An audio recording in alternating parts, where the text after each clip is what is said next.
съответно поради тази мащабност, вятъра е реална алтернатива в енергийния микс на традиционни централи, които също носят мащаб. Така че незастрояване на вятърни централи поради някакви екологични съображения може да води до нежелана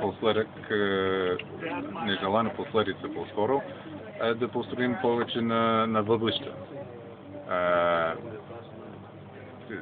Така че трудно ми е да възприема хипотезата, че някакси конкурираме в екологичността спрямо фотоволтаизма. Като казахте енергийния микс, преди няколко дни излезе едно изследване. Далеч наричат 20% в България, 70% от биомаса, 24% от вода и всичко останало от останалите видове. Какъв е реалният процент на вятърната енергия, който трябва да бъде на 2020 година, да речем?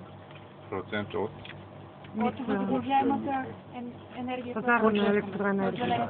По-скоро от тези 16%, които имаме като цел от за тези 2020. 16%, които са ни задачата, това трябва да бъде частта на вятърната енергия. Ами да започнем от сегашното положение.